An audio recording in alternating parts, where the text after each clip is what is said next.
I want to come back to Nora. Nora, you've represented Georgetown. Well, first, you've led student athletes at Georgetown. You've represented us at the Big East Conference and at the NCAA. How do you think we can strengthen the overall student-athlete experience for our student athletes? Well, I think one of the things that I've noticed attending these meetings and talking to other representatives from other colleges around the country, it's good and a bad thing. I think that we let our student athletes be more independent here. You know, not everyone has someone picking their classes for them, making their schedule, watching over their shoulder to make sure that they are turning in their assignments, that they're getting good grades. And I think that that is an important part of our Georgetown athletic experience, because I think it forces us to take charge of our own lives and be independent.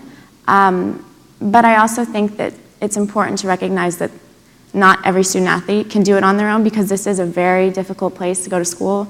We demand a lot from our students, and we demand a lot from our athletes. So I think that we might need to give more support to those students who need it. Thank you. Thank you.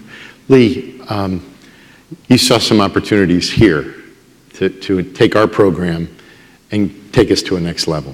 What kinds of things do you think we need to be focused on within the Georgetown University context to strengthen our overall athletic program?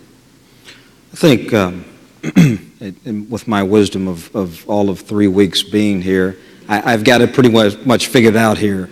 But clearly, I think there are some areas of investment that would really benefit all of our 750 student athletes. I would speak first to our facilities and the needs we have there. And this is a beautiful campus, and it's easy, very easy in this great city to attract high caliber students and athletes to the community. But to give them a classroom space from an athletic standpoint that they need in terms of locker rooms, weight rooms, and those other areas, ancillary areas, I think it's critical that we are successful in trying to expand our facilities for our student athletes. I think that's critical.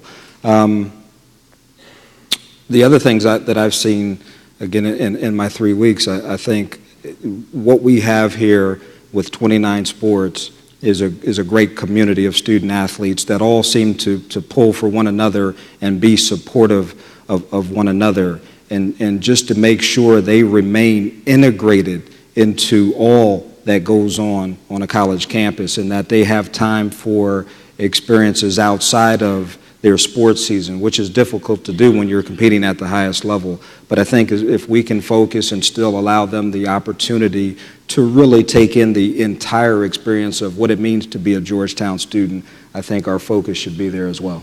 Thank you. Yeah. Can I jump in? And I'm going to go back 2 people ago to what Nora was saying.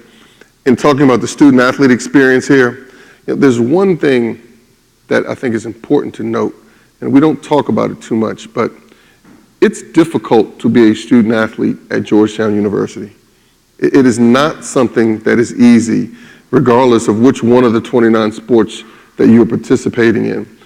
She quickly articulated some of the differences between what our students go through relative to their peers.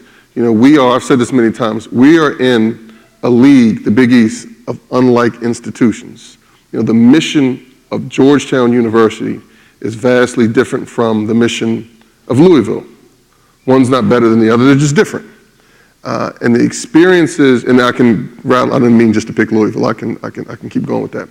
But the experiences that our student athletes go through are much different.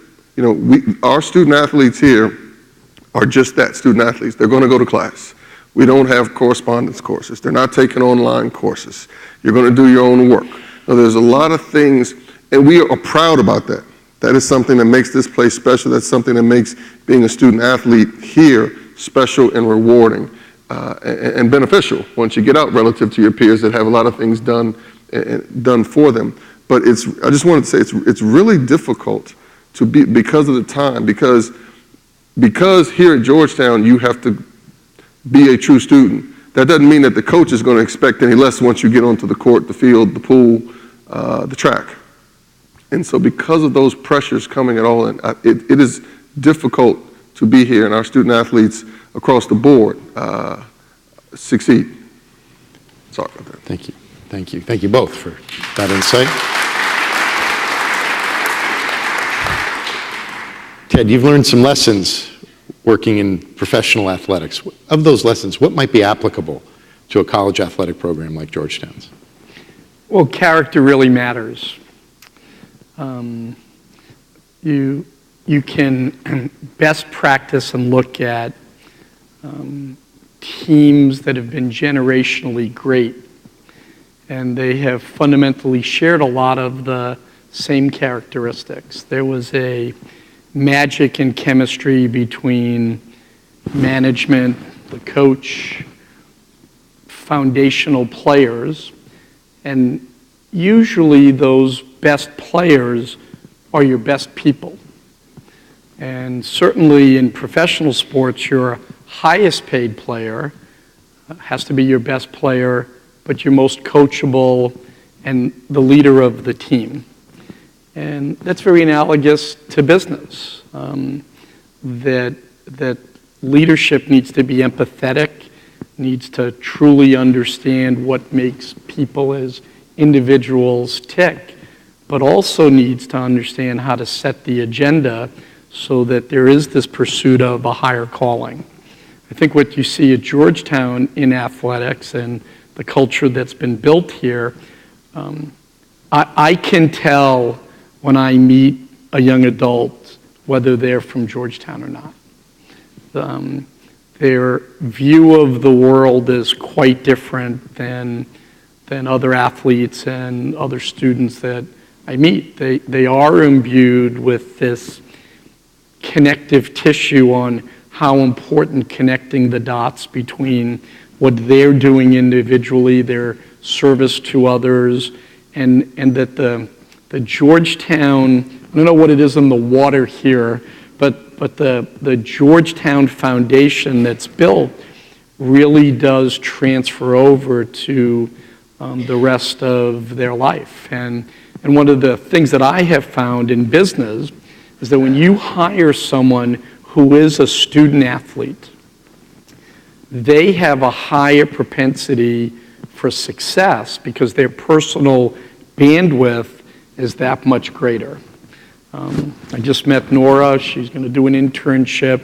I will recruit her for one of my enterprises because you're a Georgetown graduate, you scored well academically, but you know that you had to dedicate yourself to other tasks and other missions. And so I have found that student athletes always do better in business, and that Georgetown students tend to excel because they get out of the I and into the we. And the best sports teams, that's what they end up doing. I have the world's best hockey player plays for my team. He's two-time MVP. He leads the league in scoring and goals all of the time. He emotes. But he's internalized now that he would give up all of that individual accolade for a shared goal, which is the Stanley Cup. And that's the reason I believe that our hockey team will eventually be a champion and ongoing champion, because our best player is our best person. And I think what John has been able to do, and his father before him, is get unbelievably talented people who sacrifice and get out of the I and into this shared we, and that's why the teams perform so well. Thank you.